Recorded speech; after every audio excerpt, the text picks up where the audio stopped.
Hey guys, welcome to my first attempt at conducting a digital classroom. So I'll keep it short and sweet today. Today my goal is going to be to bring you guys through what we're going to be doing for the next couple of weeks with me. I'm going to help you guys out by getting started. I'm going to read y'all the first couple of chapters with some analysis of the book that we're going to be reading. I'll have like a snippet of the questions we're going to be answering this week, and I'll let you guys know like the hours I'll be available and when I'm looking to do some like Google Meet hangouts and stuff like that. Without further ado, consider this the first 7 chapters of the reading that we're going to be doing this week. We're going to be reading a book called The House on Mango Street. The goal here is to kind of have one text that we're going to stick to every day. You are going to be in charge of reading about 15 to 20 pages every day. It's a really fun, easy read, and I think it's something that you guys will enjoy. Okay.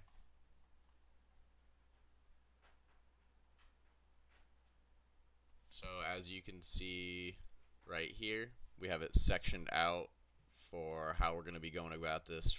This is going to be for this week right here.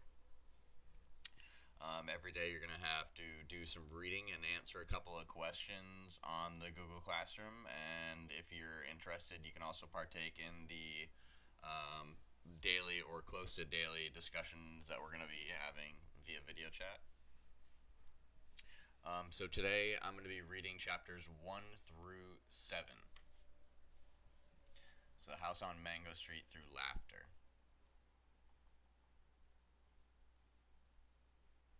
The house on Mango Street. We didn't always live on Mango Street. Before that, we lived on Loomis on the 3rd floor.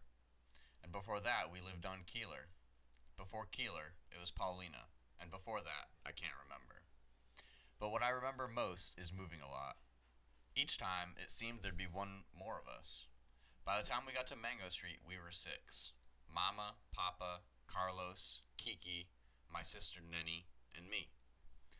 The house on Mango Street is ours, and we don't have to pay rent to anybody, or share the yard with the people downstairs, or be careful not to make too much noise. And there isn't a landlord banging on the ceiling with a broom. But even so, it's not the house we thought we'd get. We had to leave the flat on Loomis quick. The water pipes broke, and the landlord wouldn't fix them because the house was too old. We had to leave fast. We were using the washroom next door and carrying water over in empty milk gallons. That's why Mama and Papa looked for a house, and that's why we moved into the house on Mango Street, far away, on the other side of town. They always told us that one day we would move into a real house. A real house that would be ours for always, so we wouldn't have to move each year. And our house would have running water and pipes that worked, and inside it would have real stairs, not hallway stairs, but stairs inside, like the houses on TV. And we'd have a basement and at least 3 washrooms, so when we took a bath, we wouldn't have to tell everybody. Our house would be white with trees around it. A great big yard and grass growing without a fence. This was the house Papa talked about when he held a lottery ticket. And this was the house Mama dreamed up in the stories she told us before we went to bed. But the house on Mango Street is not the way they told it at all. It's small and red, with tight steps in front and windows so small you'd think they were holding their breath. Bricks are crumbling in places, and the front door is so swollen you have to push hard to get in. There is no front yard, only 4 little elms the city planted by the curb. Out back is a small garage for the car we don't own yet, and a small yard that looks smaller between the 2 buildings on either side. There are stairs in our house, but they're ordinary hallway stairs, and the house has only 1 washroom. Everybody has to share a bedroom. Mama and Papa, Carlos and Kiki, me and Nenny. Once we were living on Loomis, a nun from my school passed by and saw me playing out front. The laundromat downstairs had been boarded up because it had been robbed 2 days before, and the owner had painted on the wood, "Yes, we're open," so as not to lose business. "Where do you live?" she asked. "There," I pointed up I said, pointing up to the third floor. You live there? There. I had to look where she pointed. The third floor. The paint peeling. Wooden bars Papa had nailed on the windows so we wouldn't fall out. You live there? The way she said it made me feel like nothing. There. I lived there. I nodded. I knew that I had to have a house. A real house. One I could point to, but this isn't it. The house on Mango Street isn't it. For the time being, Mama says. Temporary, says Papa, but I know how those things go. Okay. Chapter 1 done. I'm going to take a second, make sure I'm still recording everything. Okay. All right. Let's see. First couple of questions here. I tried to mark them off by which chapters they were in. All right. Name the members of the narrator's family. I'm just going to point your attention up into the first paragraph. We've got Mama, Papa, Carlos, Kiki, and my sister Nenny, and me, the narrator, which we don't know her name quite yet. How was the house on Mango Street different from the other houses the family had lived in? Let's see. So something I caught on to here was how they say the house on Mango Street is ours and we don't have to pay rent to anybody. Well, if I make an inference, okay, we own it, we don't have to pay rent to anybody or share a yard, okay. So here they're clearly referencing how in the past they had been renting houses. But here, apparently, I think it's safe to assume that they bought their own house for the first time. So, how is the house on Mango Street different? The house on Mango Street was different because it was the first house that the family had owned together. They did not have landlords banging. They didn't have to share a yard. They didn't have to be careful about making too much noise. And they didn't have to pay rent.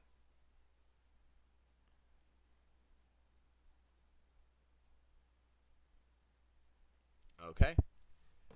Describe the house on Mango Street. Okay, let's look for where it is in the text. Okay, so here they were describing what they thought their house would look like, or the narrator was describing what she thought her family's house would eventually look like. But here she goes into the but, here's what it really was like. So, the house on Mango Street is small and red, with tight steps in the front and windows so small, you'd think they were holding their breath. So obviously some really narrow steps in the front, which make it a little bit uncomfortable. Super small windows, so maybe the lighting isn't too great. Bricks are crumbling. Front door is swollen, so obviously it's hard to get in the front door if it's swollen and causing problems. There's no front yard. Backyard, or out back is a small garage, but the family doesn't own a car. There are, 3 bedrooms because 3 different people have to share each, or 3 different groups. Okay. All right, first 3 questions down.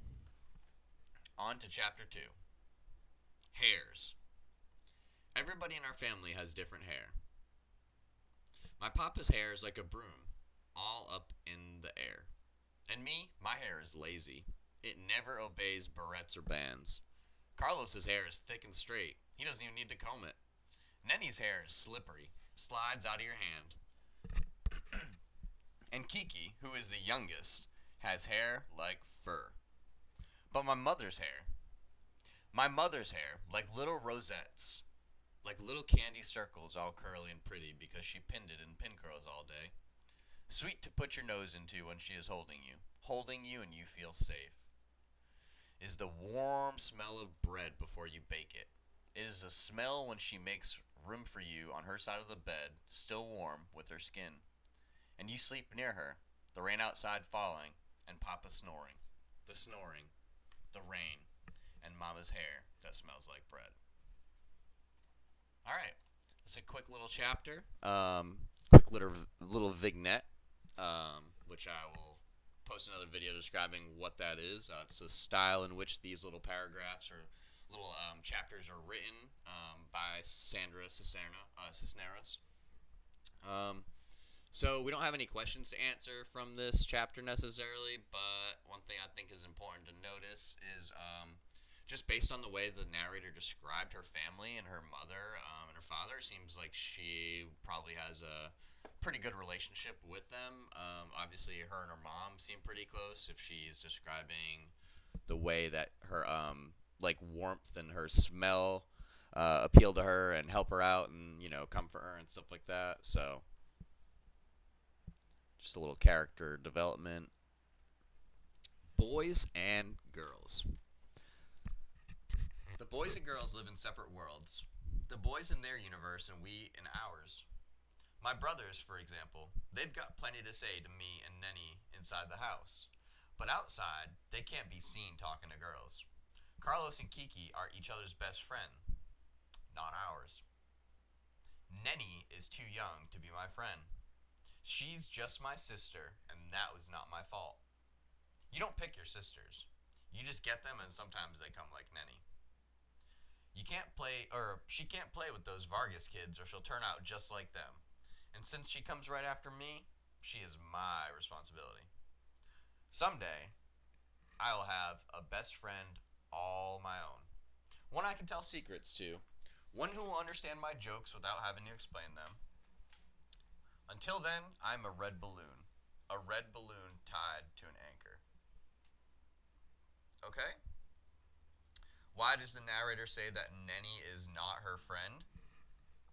Well, I think something a lot of you guys can probably relate to is that the narrator has younger siblings, and because she is an older sibling, she has taken on some of the responsibility for her younger sibling. And as a result, Nenny probably has to follow her around all the time, and the narrator probably has to take care of her often, keep her out of trouble, all that stuff. And I'm sure that Nenny is probably a little, tattletale and gets her in trouble for everything she can, kisses up to mom and dad, all that stuff. So why does the narrator say Nenny is not her friend? The narrator says Nenny is not her friend because she is just her sister, and she is too young to be her friend.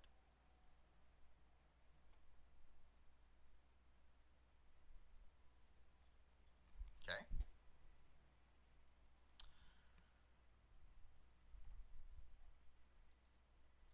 What does the narrator want to have someday? Well, what the narrator would like to have someday is a best friend all of her own. One that she can tell secrets to, who can understand her jokes. I guess, in summary, who she can relate to.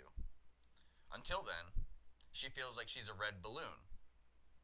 Okay? It's supposed to be maybe symbolic for something that shows some kind of freedom and power and, some beauty. Red balloon isn't necessarily ugly, but it's tied to an anchor, so it's not necessarily able to, fulfill what it's supposed to be doing. Okay. Boys and girls, done. My name. In English, my name means hope. In Spanish, it means too many letters. It means sadness. It means waiting. It is like the number 9, a muddy color. It is the Mexican records my father plays on the Sunday mornings when he is shaving. Songs like sobbing. It was my great-grandmother's name, and now it is mine. She was a horsewoman too, born like me in the Chinese year of the horse, which is supposed to be bad luck if you're born female. But I think this is a Chinese lie because, like the Chinese, the Chinese, like the Mexicans, don't like their women strong. My great grandmother, I would have liked to have known her, a wild horse of a woman, so wild she wouldn't marry until my great grandfather threw a sack over her and carried her off. Just like that, as if she were a fancy chandelier. That's the way he did it. And the story goes she never forgave him. She looked out the window her whole life, the way so many women sit their sadness on an elbow. I wonder if she made the best with what she got, or was she sorry because she couldn't get all the things she wanted to be? I have inherited her name, but I don't want to inherit her place by the window. At school they say my name is funny, as if the syllables were made out of tin and hurt the roof of your mouth. But in Spanish, my name is made out of a softer something, like silver. Not quite as thick as sister's name, Magdalena, which is uglier than mine. Magdalena, who at least can come home and become Nenny, but I am always Esperanza. I would like to baptize myself under a new name. A name more like the real me, the one nobody sees. Esperanza as Lisandra, or Maritza, or Zizi the X. Yes, something like Zizi the X will do. Okay? So we learn a few things about the narrator here. Um, Based on this simple description in the beginning, seems like she has maybe some conflicting feelings about her name. It says in English her name means hope, which is obviously a good thing, but then in Spanish it means too many letters. It means sadness. It means waiting. It's like the number 9 or a muddy color. So my take on it is that, her name can be said more or less two ways. Esperanza in English means something pretty, but it sounds, as we saw down here, they say her name funny in English, which, that most of the kids at our school are probably speaking English. But in Spanish, it's something pretty. And then she compares her name to her sister's, Magdalena, aka Nenny, who gets to have like a nickname at home. But Esperanza is always Esperanza. It seems like she would like to baptize herself under a new name. A name more like the real me, the one nobody sees. So she doesn't identify with her name. She doesn't feel like it fits, so she wanted to give herself a new name. So if we were to go over here, we can do the dirty work now, get our answer to our question. What is the narrator's name? The narrator's name is right here, if you can see my mouse, Esperanza. What does it mean in English and in Spanish? First paragraph.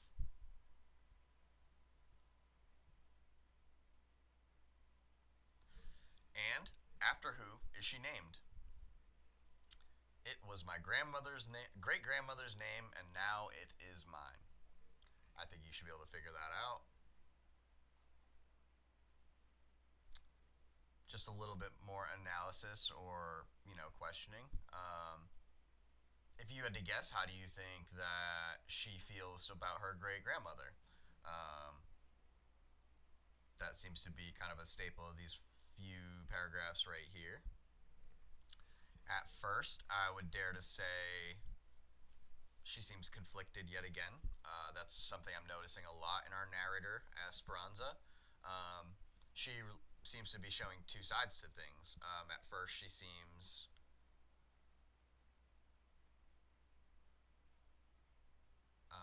connected to her grandmother, talking about how they're both born in the year of the horse, and you're stubborn as a horse, or what does she really say here? A wild woman, and so on. So, but then here it says, I've inherited her name, but I don't want to inherit her place by the window, which I think is metaphorical for she doesn't want to inherit her situation, getting married to somebody she doesn't necessarily love, etc., etc. Okay. Kathy, the queen of cats. She says, I am the great grand cousin of the Queen of France. She lives upstairs, over there, next door to Joe, the baby grabber. Keep away from him, she says. He is full of danger. Benny and Blanca own the corner store. They're okay, except don't lean on the candy counter. The two girls raggedy as rats live across the street. You don't want to know them. Edna is the lady who owns the building next to you. She used to own a building big as a whale, but her brother sold it. Their mother said, no, no, don't ever sell it. I won't. And then she closed her eyes, and he sold it. Alicia is stuck up ever since she went to college. She used to like me, but now she doesn't. Kathy, who is queen of cats, has cats and cats and cats. Baby cats, big cats, skinny cats, sick cats. Cats asleep like little donuts. Cats on top of the refrigerator, cats taking a walk on the dinner table. Her house is like cat heaven. You want a friend, she says? Okay, I'll be your friend. But only until next Tuesday. That's when we move away. Got to. Then, as if she forgot I just moved in, she says the neighborhood is getting bad. Kathy's father will have to fly to France one day and to find her great great distant grand cousin on her father's side and inherit the family house. How do I know this is so? She told me so. In the meantime, they'll just have to move a little farther north from Mango Street. A little farther away every time people like us keep moving in. So one thing we notice here is that introduction of a new character, Kathy, aka Queen of Cats. This is a chapter kind of describing what Kathy is telling to the narrator, I would assume. She's telling her all about the neighborhood, all the different stuff going on, the different people, stuff like that. And then at the end here, we have a little bit of a revelation. We kind of see how Kathy really feels about the neighborhood, living near Esperanza and stuff like that. Clearly, she's trying to kind of paint a bad picture of the Mango Street area, saying that they need to move, and Esperanza is feeling some type of way. She's like, dang, this girl's over here telling me how crappy this area is. She kind of forgets that I just moved in over here.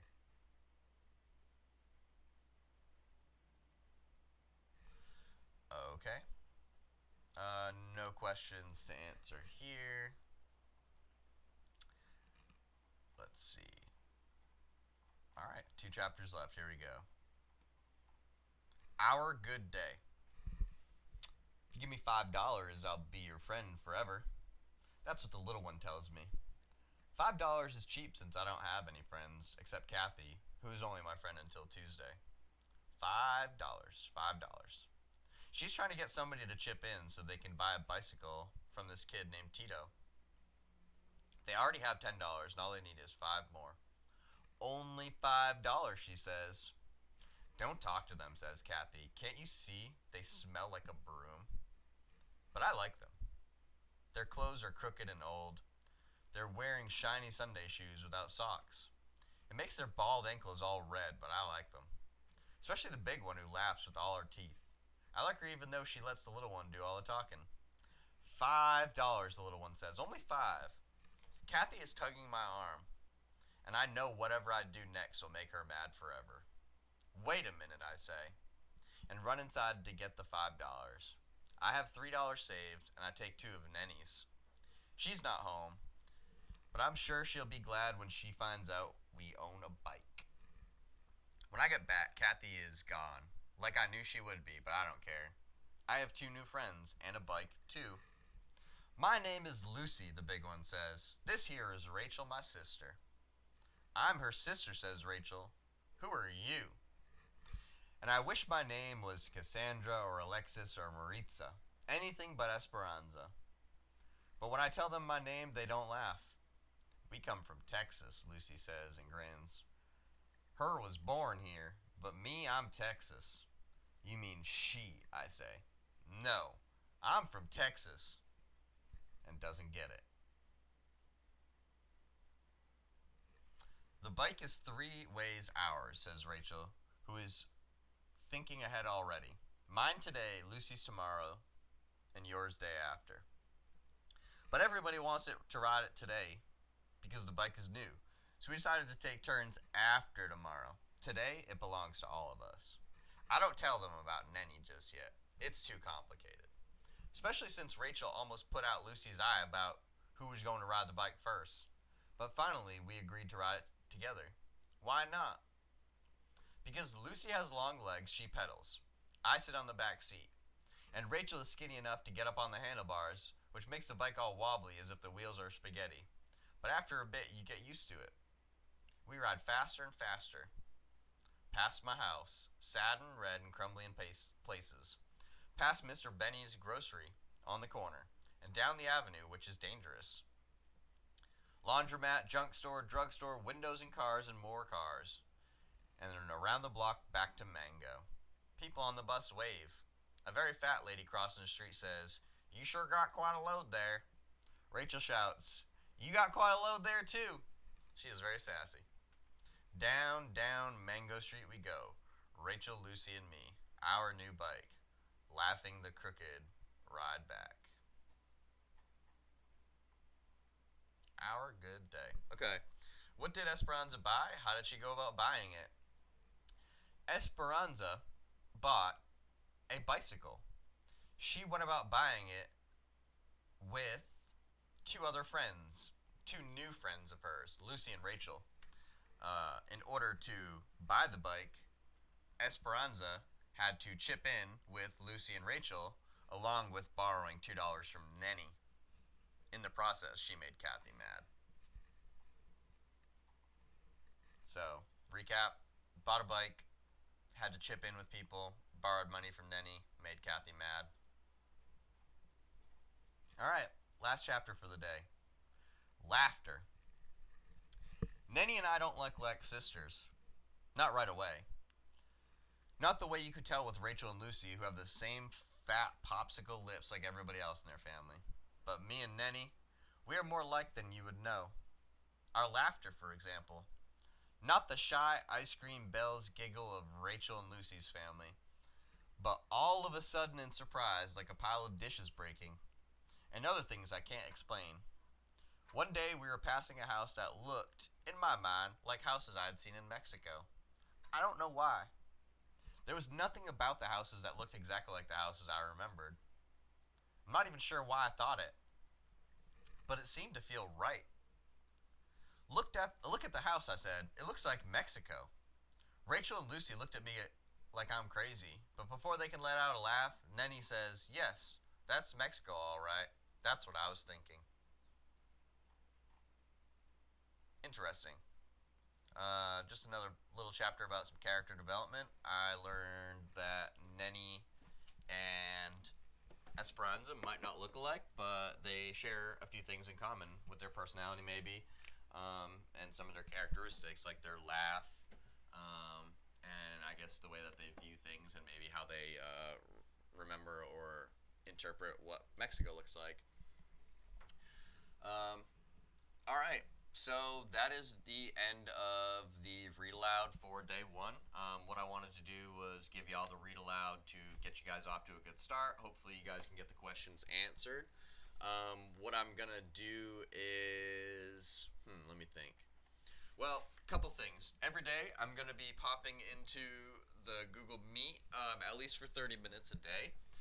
It's typically going to take place probably after 11 in the morning, after I take care of getting all my stuff together and settled in. Yeah, I'll be posting reminders of when you guys can stop in with me, chat, discuss the stories, ask any questions y'all have. And yeah, we're kind of trying to make this into a little book club, just trying to keep you guys reading something interesting, discussing, interacting, socializing. Yeah, make sure you guys keep up with the pace. Again, you may want to take a screenshot of these questions for now. I'm not going to post them all for this week. I'm going to post them day by day. But here's what we're looking at, guys. This is Mr. Kelsey signing out. If you guys have any questions, concerns, comments, you guys know where to find me. All right, take care, guys.